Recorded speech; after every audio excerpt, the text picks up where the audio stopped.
Hello everyone, and thanks very much for tuning in to our special Made for YouTube series. I'm Sumaira Abidi, and today we're going to be talking about the dynamic bond funds category.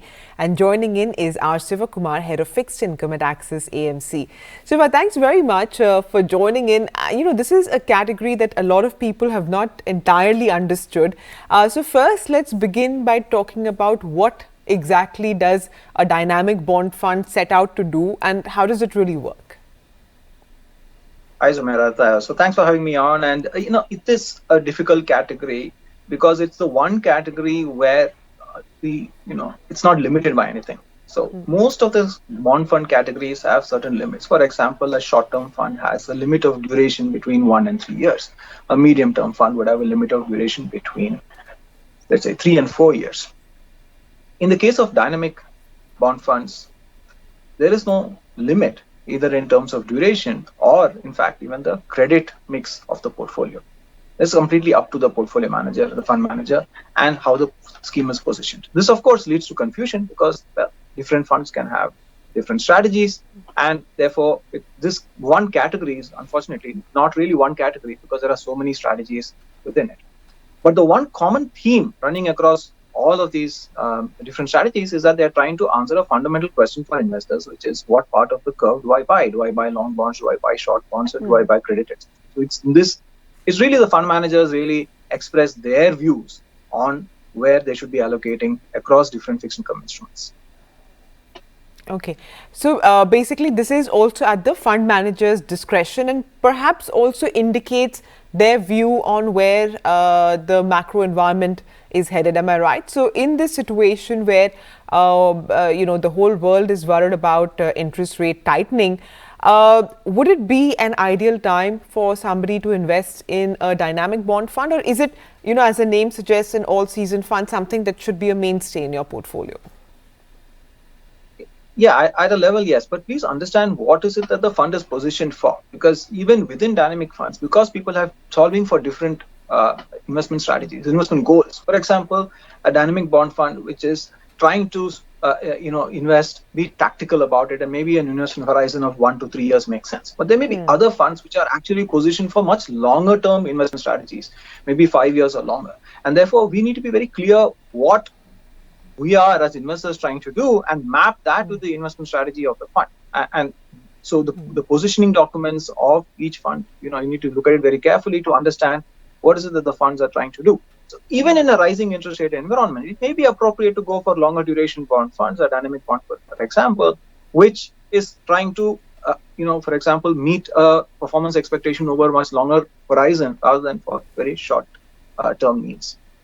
So it's not enough to just judge every scheme by the same yardstick. Investors will be well advised to actually go through the intricacies and, like you said, of each scheme. Siva, you have chosen to have your all seasons bond fund as a fund of funds. What is the rationale there?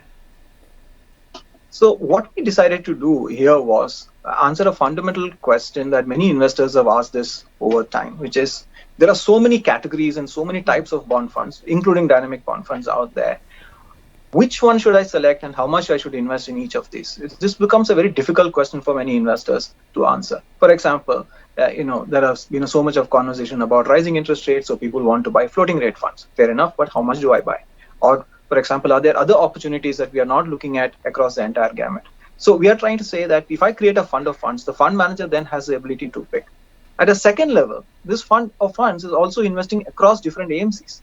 So what happens is that you're not really tied to the performance of any one AMC, and you're actually getting diversification across the views of different fund managers sitting in different AMCs, maybe even within the same category. So therefore, you are actually likely to get a more diversified performance and certainly diversified risk as compared to investing in a single scheme.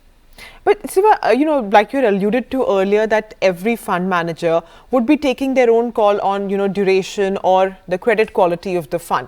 So therefore, in a fund of fund, wouldn't the investor be spread too thin across, all different kinds of strategies? There'd be no one fixed focus. Wouldn't that be detrimental, therefore? So what we try to do here is, as fund manager of the fund of funds itself, we take care of the macro positioning of the fund. So what is the aggregate duration? What's the credit allocation in aggregate? Meaning, look through each of the portfolios and build an aggregate portfolio as if we owned all those bonds. In a typical, even a credit risk fund, for example, a typical credit risk fund may have 20, 30, 50 different issuers. What we find is, when you create a fund of funds, which may have a few credit risk funds and a few normal bond funds, you have maybe 200 different issuers. So at one level, yes, it looks like you've spread yourself thin, but remember that many risks in bonds are actually very easily diversifiable. Let me just illustrate this using credit risk as an example. I can have two strategies for investing in credits, by which I can, let's say, buy 10% in each of 10 different issuers. That's a limit allowed by the regulations, 10% for a single issuer. Or I could have 0.5% allocated in 200 different issuers. Now, if a call goes wrong, I am exposed to 10% of my money at risk in a concentrated portfolio versus only 0.5% of my money at risk in a diversified portfolio.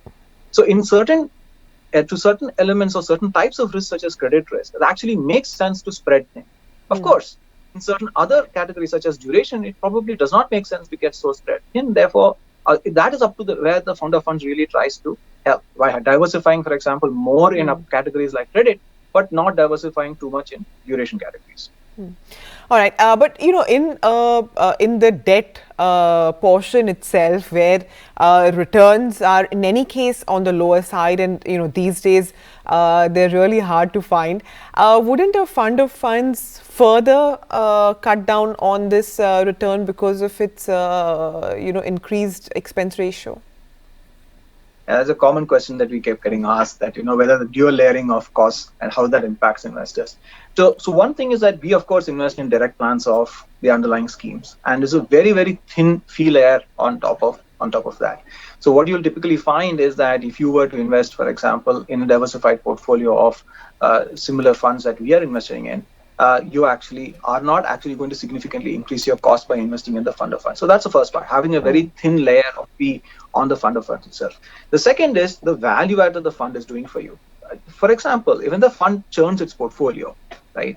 We are not subject to short-term or long-term capital gains tax. So we are able to churn the underlying funds without the need for constant, costs of rebalancing, such as taxes. Therefore, over a period of time, the net return we expect should actually improve as a result of that flexibility that we have, which is not there if you were to buy a basket of funds yourself. Understood. Sivakumar, thank you very much for joining in and for explaining this category, which is the dynamic bond funds. And in the case of Axis, they're using the fund of funds model. So I hope for everybody who's been watching that, we've been able to provide some clarity on this.